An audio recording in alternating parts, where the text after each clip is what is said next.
शान से तिरंगा फहराने के लिए देश के एक आम इंसान को सुप्रीम कोर्ट तक लंबी कानूनी लड़ाई लड़नी पड़ेगी।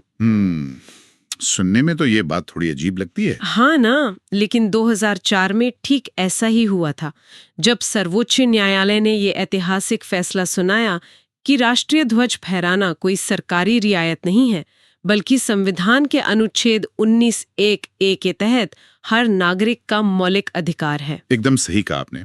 और यही वो बिंदु है जहां एक कागजी नियम पुस्तिका असल में एक जीवंत और सांस लेते हुए ढांचे में बदल जाती है। बिल्कुल। मतलब अक्सर लोग जब भी किसी कानूनी या राजनीतिक ढांचे के बारे में सोचते हैं तो उन्हें लगता है कि यह सिर्फ कुछ वकीलों और राजनेताओं के बीच की चीज है। लेकिन जब उस ढांचे के प्रभाव सीधे तौर पर एक आम इंसान की छत, उसके अधिकारों और उसकी पहचान तक पहुंचते हैं, तब ये समझना बहुत जरूरी हो जाता है कि आखिर ये व्यवस्था काम कैसे करती है। सही बात है। और आज की इस गहरी चर्चा का मुख्य उद्देश्य भी यही है।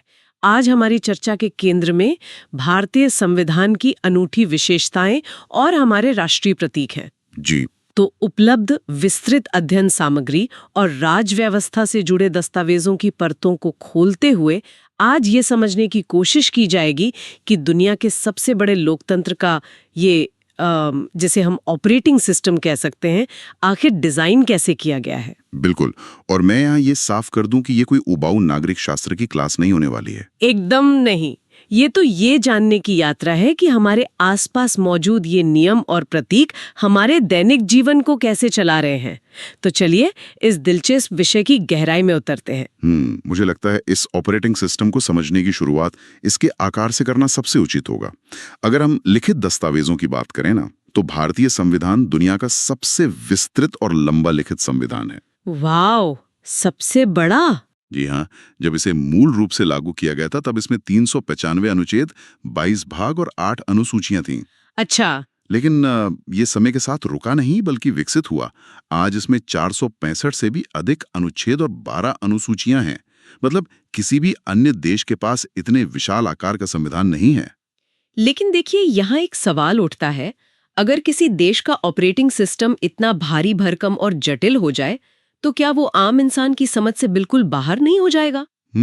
ये सवाल तो अक्सर उठाया जाता है। हाँ, मतलब इतनी तकनीकी और कानूनी भाषा के कारण ही शायद कई आलोचकों ने ऐसे वकीलों का स्वर यानी लॉयर्स पैराडाइज भी कह दिया था।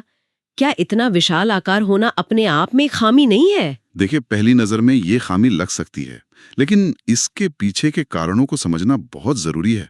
ये आकार कोई शौक या दिखावा नहीं था। तो फिर क्या कारण था? भारत जैसी भौगोलिक और सांस्कृतिक विविधता वाले देश में जहां कदम कदम पर भाषाएं, धर्म और मान्यताएं बदलती हैं, वहां केवल कुछ बुनियादी नियम लिखकर काम नहीं चलाया जा सकता था। अच्छा, मतलब हर चीज को विस्तार से बताना जरूरी था। बिल्कुल। अगर केंद्र और राज्यों के बीच शक्तियों का स्पष्ट बंटवारा न हो या अल्पसंख्यकों के अधिकारों को स्पष्ट रूप से न लिखा जाए तो टकराव होना तय था। इसीलिए संविधान निर्माताओं ने हर छोटी बड़ी बात को बहुत विस्तार से लिखा। समझ रही हूँ। यहाँ तक कि चुनाव आयोग और लोक सेवा आयोग जैसी प्रशासनिक संरचनाओं के नियम भी इसी में शामिल कर दिए गए, जो आमतौर पर अन्य देशों में साधारण कानूनों पर छोड़ दिए जाते हैं। तो इसे अगर तकनीकी भाषा में समझें तो ये एक ऐसे स्मार्टफोन के ऑपरेटिंग सिस्टम की तरह है जो एक ही समय में कठोर भी है और लचीला भी। एकदम सटीक उपमा है ये। दस्तावेजों में ये स्पष्ट रूप से रेखांकित किया गया है कि भारतीय संविधान में संशोधन की प्रक्रिया काफी अनोखी है। मतलब कुछ हिस्सों को संसद साधारण बहुमत से बदल सकती है, यानी छोटे मोटे सॉफ्टवेयर अपडेट्स आसानी से हो जाते हैं। हाँ, लेकिन जो इसका कोर कोड है यानी जो मूल ढांचा है, उसे बदलने के लिए विशेष बहुमत और राज्यों की सहमति की आवश्यकता होती है। बिल्कुल। और यही कठोरता और लचीलेपन का संतुलन इसे टूटने से बचाता है। और जहां तक आम नागरिक के लिए इसके जटिल होने की बात है, तो डॉक्टर B.R. अम्बेडकर ने इसका एक बहुत ही शानदार समाधान दिया था। वो क्या? संविधान की प्रस्तावना यानी प्रीएम्बल। प्रस्तावना यानी इस पूरे विशाल ऑपरेटिंग सिस्टम का यूजर इंटरफेस या UI? क्या बात है, एकदम सही। अगर कोई व्यक्ति 465 अनुच्छेदों के कानूनी मकड़जाल में नहीं पड़ना चाहता ना, तो वो केवल प्रस्तावना पढ़कर ये समझ सकता है कि ये मशीन आखिर किस दिशा में काम करेगी। अच्छा। प्रस्तावना में न्याय, स्वतंत्रता, समता और बंधुत्व जैसे शब्द इस बात की चाबी हैं कि संविधान निर्माता असल में कैसा समाज बनाना चाहते थे। लेकिन देखिए, जब हम इस मशीन के पुर्जों की बात करते हैं तो अक्सर एक आलोचना सुनने को मिलती है।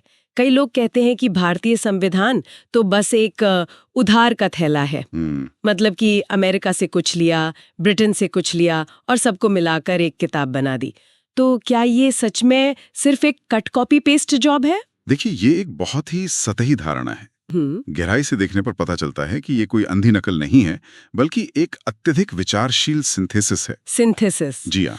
संविधान सभा ने दुनिया भर के 60 से अधिक देशों के संविधानों का बहुत गहराई से अध्ययन किया, लेकिन उन्होंने किसी भी प्रावधान को ज्यों का त्यों नहीं उठाया। अच्छा, मतलब कॉपी पेस्ट नहीं किया। बिल्कुल नहीं। उन्होंने उन विचारों को भारतीय परिस्थितियों की भट्टी में तपाकर एक नया रूप दिया। तो ये कुछ ऐसा हुआ ना जैसे दुनिया भर से बेहतरीन पुर्जे मंगवाकर एक कस्टमाइज्ड मशीन तैयार करना, जिसका मदरबोर्ड पूरी तरह से भारतीय हो। बहुत सही कहा। कुछ उदाहरणों से इस सिंथेसिस को समझना ज्यादा आसान होगा श्रोताओं के लिए। हाँ। उदाहरण के लिए संसदीय शासन प्रणाली ब्रिटेन से ली गई है, लेकिन ब्रिटेन में संसद सर्वोच्च है जबकि भारत में संविधान सर्वोच्च है। ओके, ये एक बड़ा फर्क है। बिल्कुल। हमने अमेरिका से मूल अधिकार और स्वतंत्र न्यायपालिका का विचार लिया, लेकिन अमेरिकी न्यायपालिका की तरह हमारी न्यायपालिका असीमित शक्तियों का प्रयोग नहीं करती है। यहाँ विधायी और न्यायिक शक्तियों के बीच एक बहुत अच्छा संतुलन है। इसी तरह समवर्ती सूची, जिसे कॉन्करेंट लिस्ट कहते हैं, उसका विचार ऑस्ट्रेलिया से प्रेरित है। रुको, ये समवर्ती सूची दैनिक जीवन में कैसे काम करती है? सुनने में तो ये केवल एक राजनीतिक शब्द लगता है। अच्छा, इसे ऐसे समझें, कुछ विषय ऐसे होते हैं जो पूरे देश के लिए समान होने चाहिए, जैसे रक्षा या विदेशी मामले। इन पर कानून बनाने का अधिकार केवल केंद्र को है, जिसे संघ सूची कहते हैं। ठीक है। कुछ विषय स्थानीय महत्व के होते हैं, जैसे पुलिस या कृषि, जिन पर राज्य सरकारें कानून बनाती हैं। ये राज्य सूची हो गई। लेकिन शिक्षा या वन जैसे विषय दोनों के लिए महत्वपूर्ण हैं। सही बात है। बस यहीं आती है समवर्ती सूची। ये वो जगह है जहां केंद्र और राज्य दोनों कानून बना सकते हैं। ये सुनिश्चित करता है कि पूरे देश में शिक्षा का एक बुनियादी स्तर भी हो और राज्य अपनी क्षेत्रीय जरूरतों के हिसाब से उसमें बदलाव भी कर सकें। वाह, ये तो बहुत ही व्यावहारिक है। और आयरलैंड से लिए गए राज्य के नीति निर्देशक तत्व के बारे में क्या कहेंगे? जी, directive principles of state policy. हाँ, दस्तावेजों में ग्रैनविल ऑस्टिन का एक कोट है जहां उन्होंने इन्हें संविधान की आत्मा कहा है। एक आम इंसान के लिए इन तत्वों का क्या महत्व है? देखिए, नीति निर्देशक तत्व दरअसल सरकार के लिए एक नैतिक दिशा निर्देश हैं। इनका लक्ष्य देश में एक कल्याणकारी राज्य यानी वेलफेयर स्टेट की स्थापना करना है। अच्छा। कल्याणकारी राज्य का मतलब है एक ऐसी व्यवस्था जहां सरकार का काम सिर्फ कानून व्यवस्था बनाए रखना नहीं है, बल्कि नागरिकों के स्वास्थ्य, शिक्षा, रोजगार और समान वेतन की व्यवस्था करना भी है। हालांकि नागरिक इन तत्वों को लागू करवाने के लिए कोर्ट नहीं जा सकते, लेकिन कोई भी सरकार जब नीतियां बनाती है तो उसे इन दिशा निर्देशों को ध्यान में रखना ही पड़ता है। समझ रही हूँ। अच्छा, इस पूरी व्यवस्था के ढांचे को लेकर भी विशेषज्ञों में काफी बहस दिखाई देती है। प्रोफेसर केसी वियर इसे अर्धसंघीय यानी क्वासी फेडरल बताते हैं, जी, जबकि आइवर जेनिंग्स मानते हैं कि यह एक ऐसा संघ है जिसमें केंद्रीकरण की बहुत मजबूत प्रवृत्ति है। ये अर्धसंघीय का कॉन्सेप्ट थोड़ा उलझावा लगता है। इसे अगर सरल शब्दों में कहें तो सामान्य परिस्थितियों में भारत एक संघीय ढांचे यानी फेडरल स्ट्रक्चर की तरह काम करता है, जहां राज्यों के पास अपनी पूरी स्वायत्तता होती है। ठीक है। लेकिन युद्ध या आपातकाल जैसी संकट की स्थिति में ये पूरी तरह से एकात्मक यानी यूनिटरी ढांचे में बदल जाता है, जहां सारी शक्तियां केंद्र के पास आ जाती हैं। ये लचीलापन दुनिया के अन्य संविधानों में इतनी स्पष्टता से नहीं मिलता। बहुत खूब। और शायद इसी सिंथेसिस का सबसे बड़ा और अनोखा रूप है भारत का 3 टियर शासन यानी 3 टियर गवर्नमेंट। एकदम सही पकड़ा आपने। 74वें और 73वें संविधान संशोधन के जरिए जो पंचायत और नगर पालिकाओं की व्यवस्था की गई, वो दुनिया के किसी अन्य प्रमुख संविधान में नहीं है। बिल्कुल नहीं है। और ये संशोधन इसलिए जरूरी था क्योंकि दिल्ली या राज्यों की राजधानियों में बैठकर किसी दूर दराज के गांव की पानी या सड़क की समस्या को तो नहीं सुलझाया जा सकता ना। सत्ता का विकेंद्रीकरण करके उसे सीधे गांव के चौपाल तक पहुंचाना सच में एक बहुत बड़ा प्रयोग था। जी बिल्कुल। और जब हम सत्ता और शासन की बात करते हैं तो स्वाभाविक रूप से इसका अगला सिरा नागरिकों से ही जुड़ता है। सरकार का ये पूरा ढांचा अंततः नागरिक अधिकारों और कर्तव्यों के इर्द गिर्द ही तो घूमता है। हाँ। और इसकी शुरुआत नागरिकता से ही होती है। भारत में एकल नागरिकता यानी सिंगल सिटीजनशिप का प्रावधान है। इसका मतलब है कि अमेरिका की तरह यहाँ कोई भी व्यक्ति महाराष्ट्र या तमिलनाडु का अलग नागरिक और भारत का अलग नागरिक नहीं होता। बिल्कुल सही। हम सब केवल और केवल भारत के नागरिक हैं। ये वाकई एक बहुत ही मजबूत धागा है जो इतनी विविधताओं के बावजूद पूरे देश को एक साथ बांध कर रखता है। और इसी नागरिकता के साथ आता है लोकतंत्र का सबसे बड़ा हथियार, वयस्क मताधिकार यानी एडल्ट सफरेज। यहाँ एक बहुत ही महत्वपूर्ण ऐतिहासिक बदलाव का जिक्र करना मैं जरूरी समझता हूँ। वो क्या? शुरुआत में भारत में वोट देने की उम्र 21 वर्ष थी, लेकिन 1989 में 61वें संविधान संशोधन के जरिए इसे घटाकर 18 वर्ष कर दिया गया। ये तो एक बहुत ही क्रांतिकारी कदम लगता है। 21 से 18 साल करने के पीछे क्या सोच रही होगी? देखिए, इसका मुख्य कारण देश के करोड़ों युवाओं को मुख्य धारा की निर्णय प्रक्रिया में शामिल करना था। मतलब जब कोई 18 साल का युवा देश के कानून के तहत बालिग माना जाता है और अपने जीवन के फैसले ले सकता है, तो उसे अपनी सरकार चुनने का भी पूरा अधिकार होना चाहिए। एकदम सही बात है। व्यवहारिक रूप से ये आज के युवाओं के लिए एक अनुस्मारक है कि उनका ये जो वोटिंग का अधिकार है वो उन्हें एक लंबी राजनीतिक विकास प्रक्रिया के बाद इस रूप में मिला है। बिल्कुल। लेकिन देखिए, सिर्फ अधिकारों की बात करना हमेशा पर्याप्त नहीं होता।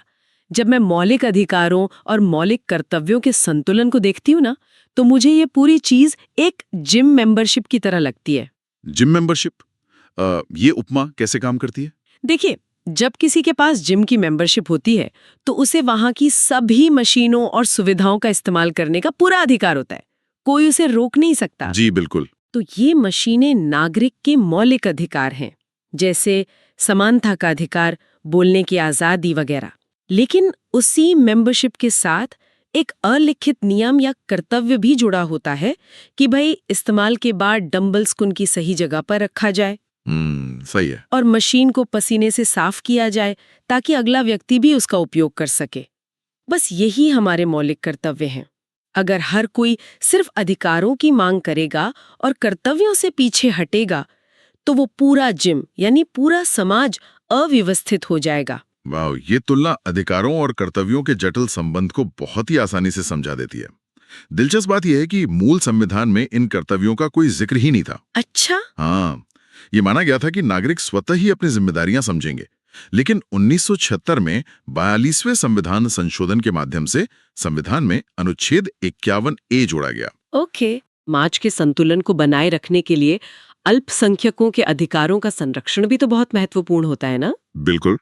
संविधान के अनुच्छेद 29 और 30 विशेष रूप से अल्पसंख्यकों को अपनी भाषा, लिपि या संस्कृति को बनाए रखने और अपने शिक्षण संस्थान स्थापित करने का अधिकार देते हैं। एकदम सही। और ये विधि के शासन यानी रूल ऑफ लॉ का सबसे सशक्त रूप है। विधि का शासन ये सुनिश्चित करता है कि कानून की नजर में बहुसंख्यक और अल्पसंख्यक सभी समान हैं। लोकतंत्र का मतलब केवल बहुमत का शासन नहीं होता है। असली लोकतंत्र वो है जहां सबसे छोटे अल्पसंख्यक समूह की आवाज और उसकी पहचान भी पूरी तरह सुरक्षित रहे। बहुत ही गहराई वाली बात कही आपने। अब तक की इस चर्चा में हमने नागरिकता, अधिकारों और कानूनी पहचान के बारे में जाना, लेकिन एक नागरिक की ये पहचान सिर्फ अनुच्छेदों या कानून की किताबों तक तो सीमित नहीं रहती ना? बिल्कुल नहीं। इस पहचान का एक दृश्य रूप यानी विजुअल रिप्रेजेंटेशन भी होता है, जो हमारे राष्ट्रीय प्रतीकों के रूप में सामने आता है। मतलब जब भी हम अपने राष्ट्रीय ध्वज को हवा में लहराते हुए देखते हैं या किसी स्टेडियम में राष्ट्रगान की गूंज सुनते हैं, तो कागज पर लिखे गए वे सभी कानूनी अधिकार और कर्तव्य एक भावना में बदल जाते हैं। सही कहा। राष्ट्रीय प्रतीक किसी भी देश की सामूहिक चेतना और उसके गौरव का आईना होते हैं। चलिए तिरंगे से ही शुरुआत करते हैं। जी। इसे 22 जुलाई 1947 को संविधान सभा द्वारा अपनाया गया था। इसका 3:2 का आकार और इसकी 3 रंग हमारी पहचान का सबसे बुनियादी हिस्सा हैं। 4 के सुप्रीम कोर्ट के फैसले का जिक्र किया था ना, ये झंडा केवल एक प्रतीक नहीं है, बल्कि हमारी अभिव्यक्ति की आजादी का एक अहम हिस्सा बन चुका है। लेकिन इस झंडे के केंद्र में जो अशोक चक्र है, उसके बारे में एक बहुत ही आम धारणा है। अक्सर बचपन में स्कूलों में बताया जाता है कि इसमें 24 तीलियां हैं, जो दिन के 24 घंटों का प्रतीक है और हमें निरंतर चलते रहने का संदेश देती हैं। तो क्या इसका अर्थ सिर्फ समय से जुड़ा है? देखिए, समय केवल इसका एक सतही अर्थ है। इसके पीछे की गहराई बहुत व्यापक है। अशोक चक्र, जिसे धर्म चक्र भी कहा जाता है, दरअसल 24 जीवन मूल्यों या आदर्श नागरिक गुणों का प्रतीक है। अच्छा। हाँ, ये 24 तीलियां उन कर्तव्यों की याद दिलाती हैं जो एक स्वस्थ समाज के लिए बहुत जरूरी हैं। अगर हम इन 24 मूल्यों में से कुछ प्रमुख गुणों पर ध्यान दें, तो वे आज के आधुनिक जीवन में कैसे लागू होते हैं? उदाहरण के तौर पर पहली तीली संयम यानी रेस्ट्रेंट का प्रतीक है। आज के सोशल मीडिया के दौर में जहां हर कोई तुरंत प्रतिक्रिया देने या गुस्सा जाहिर करने के लिए तैयार रहता है, वहां संयम रखना एक बहुत बड़ा नागरिक गुण है। ये तो बहुत ही प्रासंगिक है आज के समय में। बिल्कुल। इसमें न्याय, समता, मैत्री और शांति जैसे मूल्य भी शामिल हैं। यानी जब कोई नागरिक ध्वज को देखता है तो वो चक्र उसे याद दिलाता है कि बिना समता और न्याय के निरंतर प्रगति संभव ही नहीं है। वाह, ये विश्लेषण तो इस प्रतीक को देखने का नजरिया ही पूरी तरह बदल देता है। हमारे अन्य प्रतीक भी इसी तरह हमारी जड़ों और हमारी प्रकृति से गहरे जुड़े हुए हैं। जी। राष्ट्रगान जन गण मन, जिसे 24 जनवरी 1950 को अपनाया गया था, केवल 52 सेकंड की एक रचना नहीं है, बल्कि भारत की पूरी भौगोलिक और सांस्कृतिक विविधता का एक संगीतमय मानचित्र है। एकदम सही। और सिर्फ राजनीति की नहीं, हमारे प्रतीकों में हमारी पारिस्थितिकी यानी इकोलॉजी की झलक भी मिलती है। राष्ट्रीय पंचांग को ही ले लीजिए, जो शक संबत पर आधारित है और जिसे 22 मार्च 1957 को अपनाया गया। इसका पहला महीना चैत्र होता है, जो वसंत ऋतु के आगमन और प्रकृति के नया रूप लेने के समय से बिल्कुल मेल खाता है। और अगर वन्य जीवों की बात करें, तो राष्ट्रीय पशु बाघ और राष्ट्रीय पक्षी मोर को तो सभी जानते हैं, लेकिन दस्तावेजों में राष्ट्रीय फल आम के इतिहास से जुड़ा एक बहुत ही रोचक तथ्य मुझे मिला। अच्छा, वो क्या है? मुगल बादशाह अकबर ने बिहार के दरभंगा में आम के 1 लाख पेड़ लगवाए थे, जिसे लाखी बाग कहा जाता था। मतलब एक फल का भी अपना इतना समृद्ध ऐतिहासिक संदर्भ हो सकता है, ये हैरानी की बात है। यही तो बात है। प्रतीकों की सबसे खास बात यह होती है कि वे समय के साथ स्थिर नहीं रहते हैं। वे समाज की बदलती जागरूकता के साथ विकसित होते रहते हैं। इसका सबसे बड़ा उदाहरण हमारी नदियां और जलीय जीव हैं। हाँ। गंगा, जो 2525 किलोमीटर लंबी हमारी राष्ट्रीय नदी है, उसके पारिस्थितिक तंत्र को बचाने की जागरूकता जब बढ़ी, तो 5 अक्टूबर 2009 को गंगा डॉल्फिन को राष्ट्रीय जलीय जीव घोषित किया गया। डॉल्फिन को चुनने के पीछे कोई खास वजह थी क्या? जी हाँ, गंगा डॉल्फिन एक इंडिकेटर स्पीशीज यानी संकेतक प्रजाति है। मतलब अगर डॉल्फिन जीवित है तो इसका साफ मतलब है कि नदी का पानी स्वच्छ और स्वस्थ है। ओह, तो ये कारण था। बिल्कुल। इसे राष्ट्रीय जलीय जीव घोषित करना दरअसल पर्यावरण संरक्षण को राष्ट्रीय पहचान के साथ जोड़ने का एक बहुत ही व्यवहारिक कदम था। इसी तरह 2010 में एशियाई हाथी को राष्ट्रीय विरासत पशु का दर्जा दिया गया, ताकि वनों और हाथियों के संरक्षण को बढ़ावा मिल सके। और देखिए, 2010 के साल से जुड़ा एक और बहुत ही आधुनिक प्रतीक है, जिसने पूरी दुनिया में भारत की आर्थिक पहचान को एक नया चेहरा दिया। आप रुपए के प्रतीक की बात कर रही हैं? जी हाँ, भारतीय रुपए का नया प्रतीक चिन्ह। देवनागरी लिपि के र और रोमन लिपि के आर को मिलाकर बनाया गया ये प्रतीक वास्तव में हमारे उसी सिंथेसिस का विजुअल रूप है। एक ऐसा डिजाइन जो हमारी प्राचीन जड़ों और वैश्विक उपस्थिति दोनों को एक साथ जोड़ता है। ये बहुत ही सटीक विश्लेषण है। रुपए का प्रतीक ये साबित करता है कि जैसे जैसे भारत एक वैश्विक आर्थिक शक्ति के रूप में उभरा, उसे डॉलर, पाउंड या यूरो की तरह अपनी एक विशिष्ट पहचान की आवश्यकता महसूस हुई। ये प्रतीक हमारे उसी विकसित होते ऑपरेटिंग सिस्टम का एक नया अपडेट था। तो अगर इस पूरे सफर को एक धागे में पिरोकर देखा जाए ना, तो ये स्पष्ट होता है कि हम कहाँ से चले थे और आज कहाँ हैं। हमने वकीलों के स्वर्ग कहे जाने वाले दुनिया के सबसे विस्तृत संविधान के उस कोर कोड को समझा जो भारत की इतनी बड़ी विविधता को थामे हुए है। बिल्कुल। हमने ये देखा कि कैसे विभिन्न देशों के बेहतरीन प्रावधानों को भारतीय ढांचे में ढालकर एक नया सिंथेसिस तैयार किया गया। अधिकारों और कर्तव्यों की जिम मेंबरशिप से गुजरते हुए हम 61वें संशोधन के जरिए युवाओं की वोटिंग ताकत तक पहुंचे जी। और अंत में हमने अशोक चक्र के 24 गुणों से लेकर गंगा डॉल्फिन और रुपए के नए प्रतीक तक अपनी बदलती हुई दृश्य पहचान को समझा। ये पूरी व्यवस्था किसी अलमारी में रखी धूल खाती हुई किताब बिल्कुल नहीं है, बल्कि हर सुबह हमारे साथ जागने वाला एक जीवंत दस्तावेज है। एकदम सही बात है। और चूंकि ये एक जीवंत दस्तावेज है और राष्ट्र की पहचान समय और परिस्थितियों के साथ लगातार अपना रूप बदलती रहती है, इसलिए आज के इस गहरे विश्लेषण के अंत में एक बहुत ही महत्वपूर्ण सवाल उभर कर आता है। वो सवाल क्या है? देखिए, हमने देखा कि पर्यावरण को लेकर हमारी जागरूकता बढ़ी तो हमने डॉल्फिन और हाथी को प्रतीकों में शामिल किया। जब आर्थिक शक्ति बढ़ी तो रुपए का नया चिन्ह गढ़ा गया। हाँ। आज हम जिस युग में जी रहे हैं वो पूरी तरह से एक डिजिटल युग है। तकनीक, इंटरनेट और डिजिटल इंफ्रास्ट्रक्चर अब हर भारतीय की दिनचर्या का एक अहम हिस्सा बन चुके हैं। बिल्कुल बन चुके हैं। तो ऐसे में सवाल ये है कि अगर आज के इस तेजी से बदलते आधुनिक और डिजिटल भारत को दुनिया के सामने दर्शाने के लिए हमें अपना कोई बिल्कुल नया राष्ट्रीय प्रतीक चुनना हो, तो वो क्या होना चाहिए? वो कौन सा विजुअल या विचार होगा जो हमारे इस नए डिजिटल स्वरूप को सबसे सटीक तरीके से परिभाषित करेगा? वाओ, ये वाकई में सोचने पे मजबूर कर देने वाला सवाल है। क्या वो कोई कोड होगा या कोई डिजिटल नेटवर्क का प्रतीक होगा या कुछ और? इसका जवाब शायद कोई एक नहीं हो सकता, और सच कहूं तो यही इस सवाल की खूबसूरती भी है। जी बिल्कुल। श्रोताओं के लिए ये सोचने का एक बेहतरीन मौका है कि वे अपने आसपास के बदलते भारत को किस नए प्रतीक के रूप में देखते हैं। और इसी सवाल और इस विचार के साथ हम आज के इस गहरे विश्लेषण को यहीं विराम